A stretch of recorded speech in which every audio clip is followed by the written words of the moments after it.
नमस्कार, news nation देख रहे हैं आप। मैं हूं आपके साथ ज्योति तनेजा भसीन। आज हम बात करने वाले हैं दिल्ली के श्रद्धा मर्डर केस की। श्रद्धा आफताब से बेइंतहा मोहब्बत करती थी, लेकिन क्या मोहब्बत में कोई 35 टुकड़े कर सकता है? अपनी मोहब्बत को कोई मार सकता है? और 35 टुकड़े करके श्रद्धा के आफताब अमीन पूनावाला ने दिल्ली के जंगलों में फेंक दिए। दिल्ली पुलिस इस पूरे मामले की छानबीन कर रही है। दिल्ली पुलिस के सामने आफताब रोज अपने स्टेटमेंट्स बदल रहा है, अलग अलग बातें वो कर रहा है, और आखिरकार दिल्ली पुलिस साकेत कोर्ट गई नार्को टेस्ट की इजाजत लेने के लिए। कोर्ट ने इजाजत दी है। अब दिल्ली पुलिस को 5 दिन के अंदर नार्को टेस्ट करने के लिए कोर्ट ने कहा है, 5 दिन के अंदर नार्को टेस्ट करना होगा। अब बड़ा सवाल यह है कि क्या आफताब के नार्को टेस्ट से वो सच सामने आएगा जिस सच पर अभी परतें जमी हुई हैं? क्या पता चलेगा कि आखिर श्रद्धा के साथ उन आखिरी लम्हों में क्या हुआ? वो श्रद्धा जो बेइंतहा मोहब्बत करती थी। ये मुंबई में कहानी शुरू होती है मोहब्बत की। दिल्ली आते हैं आफताब और श्रद्धा, यहां पर आकर एक साथ लिव इन में रहते हैं, लेकिन फिर एक दिन झगड़ा होता है और आफताब को गुस्सा आता है और कहा जाता है कि उस दिन वो नशे में था, उसने श्रद्धा का गला दबा दिया, गला दबाकर उसको मार दिया। फ्रिज खरीदा, फ्रिज के अंदर उसने टुकड़े करके, श्रद्धा के टुकड़े करके शव को फ्रिज के अंदर रखा और रोज रात को वो निकल जाता श्रद्धा के शव के टुकड़े लेकर दिल्ली के जंगलों में फेंकने के लिए। अब बड़ा सवाल यह है कि आखिर क्या हुआ था श्रद्धा के साथ? कैसे उसकी बॉडी के टुकड़ों को फेंका गया, ठिकाने पर लगाया गया? क्या चल रहा था आफताब के अंदर? कितनी शातिरता के साथ वो आगे बढ़ रहा था? और ये जो पूरी मर्डर मिस्ट्री है, उसने पूरे देश को सन्न कर दिया है। हर कोई सोचने को मजबूर हो गया है, क्या मोहब्बत इतनी खतरनाक भी हो सकती है? और देखिए, आफताब के नार्को टेस्ट के वक्त एक ऐसी टेबल होगी, इसी टेबल पर आफताब को लिटाया जाएगा और डॉक्टर्स का पैनल मौजूद रहेगा, डिटेक्टिव रहेंगे और पुलिस से भी मौजूदगी रहेगी। हमारे साथ देखिए वेदभूषण जी मौजूद हैं, जो कि एक्स एसीपी रह चुके हैं दिल्ली पुलिस में। हमारे साथ रंजन कुमार जी हैं, सीनियर फिजिशियन है, और साथ ही साथ हमारे साथ दीपांकर मनकोटिया हैं, ये न्यूरो सर्जन है, और साथ ही संजीव देसवाल जी हमारे साथ मौजूद है, प्राइवेट डिटेक्टिव है। मैंने इन चारों से आपका तारुफ कराया, लेकिन इनकी मौजूदगी वहां क्यों जरूरी होगी? इनकी क्या भूमिका रहेगी? पहले मैं वेदभूषण जी आपसे शुरुआत करती हूँ, क्या भूमिका होगी जब नार्को टेस्ट होगा आफताब का? बताइए। देखिए, ड्यूरिंग इन्वेस्टिगेशन पुलिस 3 तरह के टेस्ट इस तरह के केसेस के अंदर कराती है।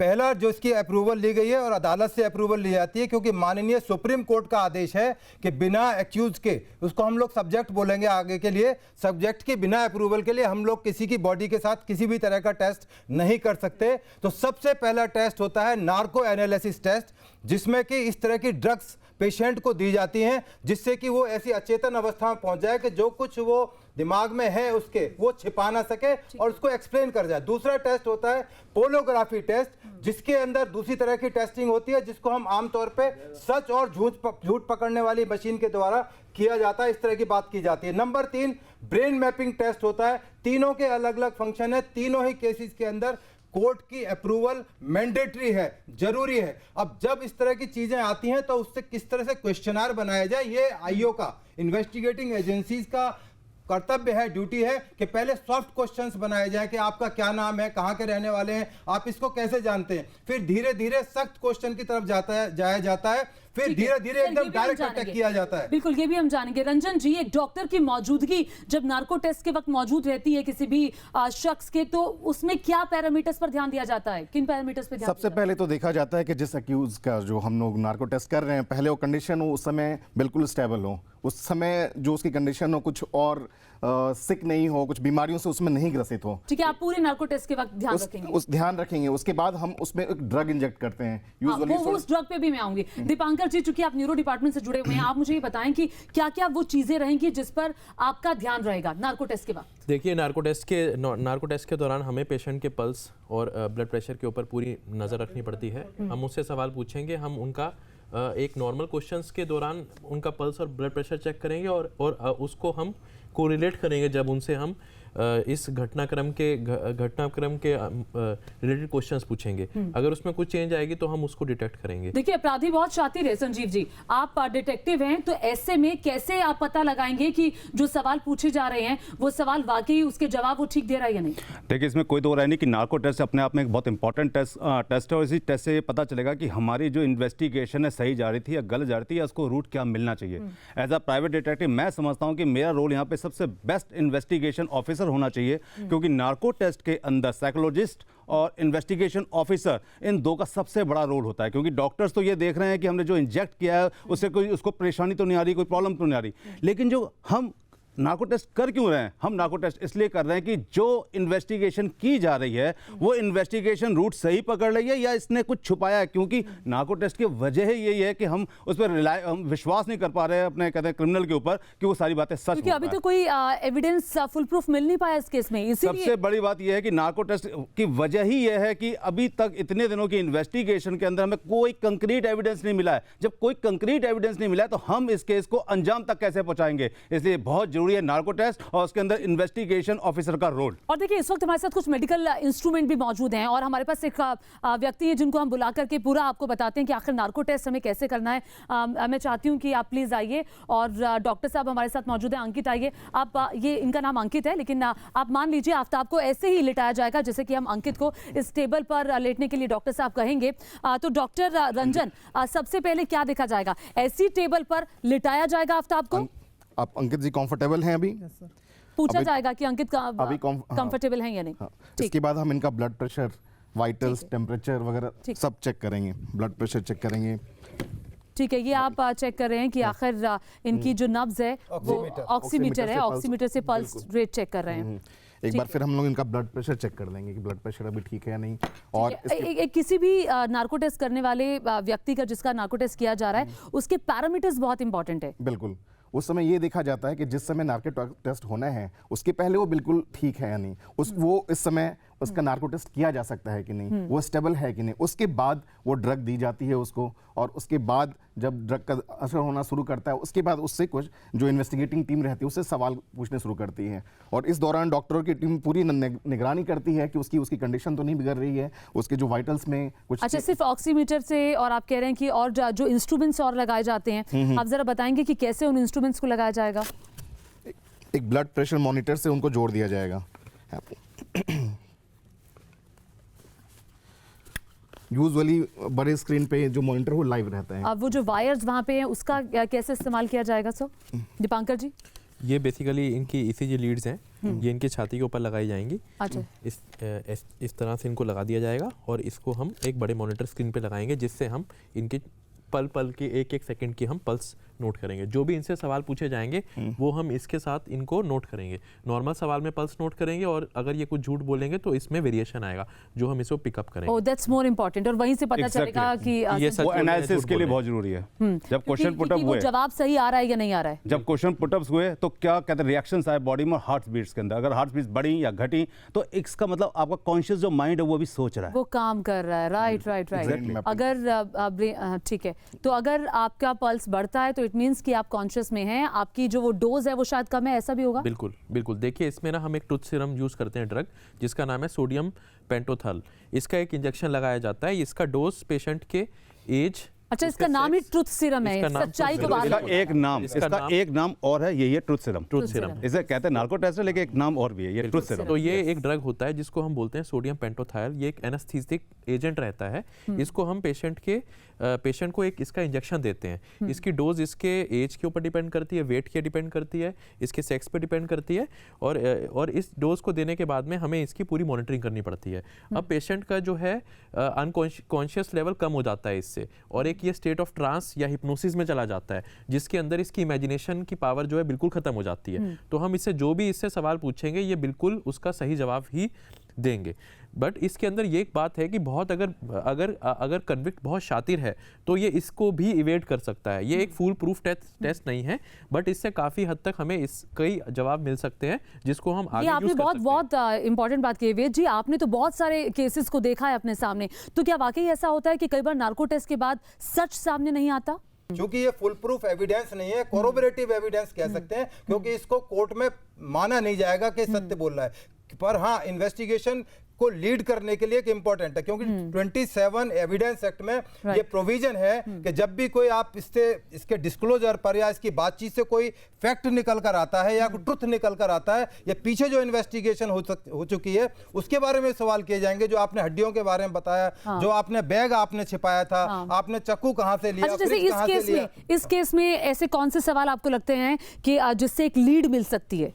देखिए इंपॉर्टेंट सवाल इसी तरह के हैं कि ये जो चॉपर आपने चाकू कहाँ फेंका था, आपने ये फ्रिज उसके बाद में क्या किया, आपने जो एसिड कहाँ से खरीदा, कैसे आपने धोया, आपको कैसे नॉलेज आई? क्योंकि उसने बताया मैंने डेक्स्टर सीरीज देखी, मैंने वेब सर्फिंग की, उसके बाद मुझे पता लगा एसिड का इस्तेमाल करना चाहिए, क्योंकि वो ट्रेंड शेफ भी था, उसको पता था कि भाई खून का धब्बा धोने के लिए क्या क्या चीजें। परंतु शातिर कितना भी होशियार हो अपने निशानात छोड़ जाता है। अभी अभी थोड़ी देर पहले पता लगा है कि बहुत सारे सीसीटीवी फुटेज मिले हैं जिनमें वो बैग लेके जाता हुआ दिखाई दे रहा है। इतना सारे सबूत उसके खिलाफ बढ़ते जा रहे हैं। अभी 90 दिन इन्वेस्टिगेशन होनी है, लेकिन स्टिल इतनी सारी चीजें आने के बाद भी एविडेंस है, क्लिंचिंग एविडेंस टू कनेक्ट। इसके बावजूद भी पुलिस को ये लगता है कि कोई वैसा एविडेंस नहीं है जो सीधे क्रैक कर दे।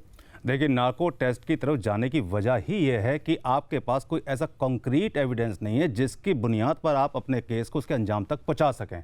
अब यहाँ पे इन्वेस्टिगेशन ऑफिसर का बहुत बड़ा रोल स्टार्ट होता है। अच्छा, इस केस में वो कॉन्क्रीट एविडेंस कौन सा होगा जिससे ये केस एकदम से क्रैक हो जाए? देखिए इसमें कोई दो राय नहीं है कि जो क्रिमिनल ने अपनी स्टेटमेंट में कहा है कि मैंने बॉडी को चॉप करके उसके पार्ट्स को कहीं ना कहीं डिस्पोज किया है, चाहे वो जंगल चाहे उसका गुड़गांवा का जंगल, मैंने आरी खरीदी, मैंने आरी को भी डिस्पोज कर दिया, कहीं फेंक दिया, मैंने कहते हैं बेंजामिन कहते हैं अपना ब्लड स्पॉट्स को मिटाने के लिए कहते हैं जो केमिकल था वो सर्च किया था, केमिकल लाया। ये जो सारे की सारी एविडेंसेस अच्छा, तो ऐसे ही लिटाकर के पूछा जाएगा आप केमिकल कहां से नहीं, ये ऐसे नहीं पूछा जाएगा। जब स्टार्टिंग होगी एक इन्वेस्टिगेशन ऑफिसर की तो बहुत सॉफ्ट क्वेश्चंस होंगे। सॉफ्ट क्वेश्चंस इसलिए होते हैं कि जब आपने एनेस्थीसिया, जब आपने कहते हैं वो जो ड्रग इंजेक्ट किया है उससे एक एनेस्थीसिया की स्टेज में पहुंच रहा है कहते हैं क्रिमिनल, और वो इमीडिएटली नहीं पहुंच रहा है, विदिन झटके में नहीं पहुंच रहा है। क्वेश्चन सीधे नहीं, आपको बहुत सॉफ्ट क्वेश्चन से शुरू नेचुरली स्टार्टिंग ये होती है, नेचुरली ये स्टार्ट होती है कि साइकोलॉजिस्ट और डॉक्टर्स ये बताएंगे कि अब ये ऐसी स्टेज में पहुंच चुका है जहां पे ये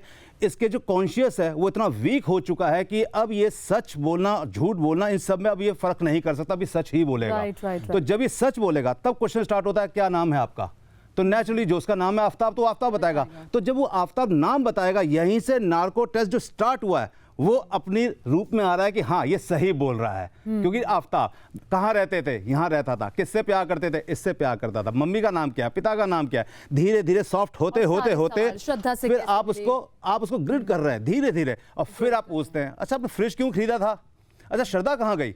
ये सीधा नहीं पूछेंगे श्रद्धा को आपने मार दिया, ये क्वेश्चन आदमी को एकदम हिला देगा क्योंकि ये क्वेश्चन उसके कॉन्शियस में है बॉडी के। श्रद्धा से कब मिले, हाँ श्रद्धा को बड़े प्यार से, श्रद्धा कैसी है, श्रद्धा का क्या हुआ, श्रद्धा आजकल कहाँ है, श्रद्धा के साथ क्या किया तुमने। अब वो अगर बता रहा है कि श्रद्धा को तो मैंने मार दिया, अच्छा मार दिया, तो फिर बॉडी का क्या किया तुमने, भाई बॉडी भी तो होगी ना, अच्छा उसको काट दिया, कहाँ फेंका। मैं ये दावे के साथ कह सकता हूं इस नार्को टेस्ट के अगले दिन, याद रखिएगा नार्को टेस्ट के अगले दिन हथियार रिकवर होगा। हथियार रिकवर इसलिए होगा क्योंकि जो वो अभी तक मिसगाइड कर रहा है ना पुलिस को, यहाँ पे मिसगाइड नहीं कर पाएगा। सर इतने सारे आफ्ताब अपने स्टेटमेंट्स बदल चुका है, पुलिस तंग आ चुकी है, पुलिस 7 दिन से जंगलों की खाक छान रही है, वो हथियार रिकवर करने की कोशिश कर रही है। चूंकि आप संजीव जी बार बार जा रहे हैं, मैं आपके पास भी आऊंगी, लेकिन आपको क्या लगता है इतनी शातिरता जो है और इतने स्टेटमेंट्स चेंज करना ये क्या दिखाता है?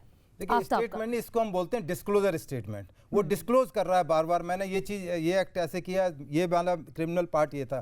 तो इन्हीं चीज़ों को कॉरोबरेट करने के लिए या कहें कंट्राडिक्ट करने, दो चीज़ें मैं बोल रहा हूँ, कॉरोबरेट और कंट्राडिक्ट। तो उसने बोला कि चॉपर मैंने यहाँ से खरीदा उसने एमजी रोड से, तो कंट्राडिक्ट और कॉरोबरेट करने के लिए ही ये तमाम चीज़ें जो आप कर रहे हैं, बता रहे हैं। नार्को एनालिसिस टेस्ट किया जाता है कि ये किस सवाल का सही जवाब दे रहा है, किसको गलत चीज का जवाब दे रहा है, उसको कंट्राडिक्ट करने के लिए इस तरह के टेस्ट इस्तेमाल किए जाते हैं। तो सर मैं पर्टिकुलरली क्वेश्चन आपसे पूछना चाहती हूँ कि अभी इस केस में जो मूवमेंट है, जो सिनेरियो है और जो अभी सीसीटीवी फुटेज सामने आ रहे हैं, जो कि बाग ले जाता हुआ दिखाई दे रहा है आफ्ताब, रात को निकल जाता था जंगल में शव के टुकड़े फेंकने के लिए, अभी की मौजूदा परिस्थिति में क्या वो क्वेश्चंस हैं जो आफ्ताब से नार्को टेस्ट के वक्त पूछे जाएंगे? देखिए नार्को टेस्ट की जो परमिशन है बार बार नहीं मिलेगी, एक ही बार मिलेगी। जब इतना इंपॉर्टेंट ये टेस्ट है और परमिशन इसकी बार बार नहीं मिल सकती, तो इसमें कोई दो राय नहीं कि आपके क्वेश्चन बहुत सटीक होने चाहिए। वो 5 इंपॉर्टेंट क्वेश्चंस। पहला इंपॉर्टेंट क्वेश्चन तो ये है कि श्रद्धा कहाँ है। पहला क्वेश्चन ये है कि श्रद्धा कहाँ है। हम नहीं पूछते कि आपने मारी कि नहीं मारी, श्रद्धा कहाँ है। वो बोलेगा श्रद्धा को मैंने मार दिया, क्योंकि श्रद्धा तो है नहीं 6 महीने से, श्रद्धा को मैंने मार। दूसरा क्वेश्चन होना चाहिए मार दिया तो क्या किया। नेचुरली वो बताएगा मैंने काटा या मैंने फ्रिज में रखा या मैंने क्या किया। अब वो बोलता है कि मैंने उसको पीसेस कर दिए। वो पीसेस कहाँ रखे, फ्रिज में रखे, फिर क्या किया? मैंने फेंक दिए। किससे काटे थे? आरी से काटे थे। वो कहाँ है? मैंने फेंक दी। कहाँ फेंक दी मुझे याद नहीं, या मुझे पता है उस कूड़े पे फेंकी। क्या तुम वो जगह दिखा सकते हो? बिल्कुल दिखा सकता हूँ। अच्छा, मोबाइल का तुमने क्या किया श्रद्धा के? ये जो आपके कंक्रीट एविडेंस है ना, ये कंक्रीट एविडेंस उसके मुंह से निकलवाने हैं, क्योंकि इसमें एक बहुत इंपॉर्टेंट बात है। आज वो अगर कोई कंक्रीट एविडेंस के बारे में डिस्क्लोजर दे देता है और इस यहाँ पता चल जाता है और वो एविडेंस प्राप्त भी हो जाती हैं, तो यही नार्को टेस्ट कोर्ट के अंदर रखा जा सकता है, क्योंकि एडमिजिबल एविडेंस मिल चुकी है। रखा ही जाएगा, जरूरी है, रखा ही जाएगा। एडमिजिबल एविडेंस जब मिल जाती है कंक्रीट एविडेंस के साथ, लीड मिलेगी, लेकिन हाँ, कोर्ट रिकवरी इसको होगी। मानेगा नहीं। कंक्रीट एविडेंस के साथ जब कनेक्ट करती है, जब रिकवरी हो जाएगी तब टेस्ट कोई मानेगा। कंक्रीट एविडेंस के साथ, टेस्ट कंक्रीट एविडेंस के साथ जब आपका एडमिजिबल एविडेंस मिल गया, राइट।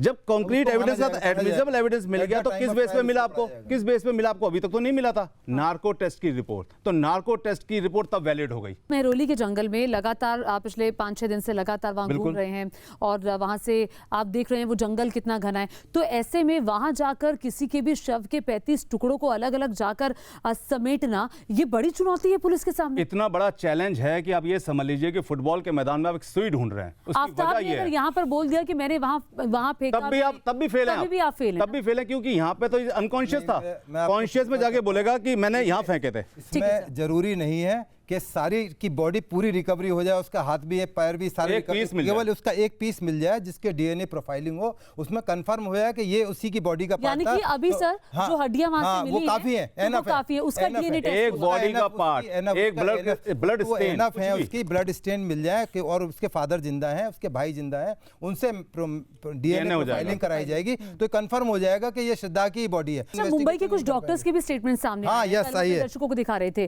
कि वो जिसको डॉक्टर पीटा गया था, जो लड़की को और bruises आए श्रद्धा थे। ने हाँ, हाँ। श्रद्धा ने वहाँ डॉक्टर को बोला कि वो भी मेरा बहुत जो बॉयफ्रेंड है admissible है। उसने मुझे मारा है। देखिए, ये उसके बॉयफ्रेंड की क्रूरटी बताती है। ये उसका बैकग्राउंड बताता है कि श्रद्धा के साथ उसका जीवन बहुत अच्छा तो नहीं चल रहा था। श्रद्धा को बहुत तकलीफ दे रहा था, श्रद्धा को बहुत मार रहा था। लेकिन it means मोटिव इसको ऑफ भी द consider किया जाएगा ना। Exactly motive of the Consider किया मोटिव जाएगा। ऑफ द मर्डर दिख रहा है। मर्डर से पहले उसका कंडक्ट था, मोटिव ऑफ द मर्डर है के ये। दौरान जो Motive of उसका the murder। Motive of the murder है ये।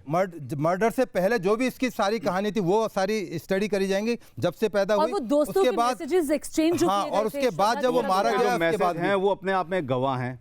उसके बाद क्या है कि मोटिव ऑफ द मर्डर तो जरूरी चाहिए है ना। तो क्या है मोटिव मर्डर? यही तो स्टोरी बनेगी जो उसके दोस्त बताएंगे, जो उसकी व्हाट्सएप हिस्ट्री बता रही है। पिछला उसके साथ ज्योति के साथ जो उसके सिगरेट के बट्स लगाता था, उसको मारता था, पीटता था, क्रूअल्टी करता उसकी था। हैवानियत को तो बता ही दुर्भाग्य रहे की बात यह है कि हिंदुस्तान में कानून हमारा 302, आप चक्कू मार के कर दो, आप गोली मार के कर दो, पाट करके एक ही है। यदि ये सब्जेक्ट का केस अमेरिका में होता तो 700 साल की सजा होती है इसको। आपने देखा ना कई बार 200 साल की सजा, लोग हंसते पागल हो गए। वहाँ हर चीज का ऑफेंस है। आपने उसको 5 साल पहले बट से लगा दी उसके, तो वो एक ऑफेंस, वो भी सजा है, मारा, उसको गाली दी थी, काटा, लेकिन आपने उसके बॉडी को उसकी अलग काटा, सजा होगी, सबकी पता सजा लगा है। 700 साल की सजा खा गया आपका जो क्रिमिनल। हमारे यहाँ क्या है, दुर्भाग्य से 302 धारा जो मर्डर की है उसमें कोई डिफरेंशिएट नहीं किया गया। आपका आदमी को कैसे भी मार दो, तड़पा के मारो, गोली से मार दो, तो रेयर रेस कुचल के केस मार दो, फांसी दे दो। कुचल से मार फिर दो। फांसी दे दो। हाँ, तो इसलिए तो फांसी हमारे दे यहाँ दो। अभी कानून में कुछ और उसकी भी विसंगतियां अलग हैं। परिभाषा है। हाँ, कुछ बिल्कुल, विसंगतियां हैं, कुछ बिल्कुल। कानून में कमी है हमारे यहाँ, इनको ठीक करने की जरूरत है। इसलिए ये जब हम केस बनेगा, ये दूसरे रेयर ऑफ केसों रेस की- केस बनेगा। दूसरे केसों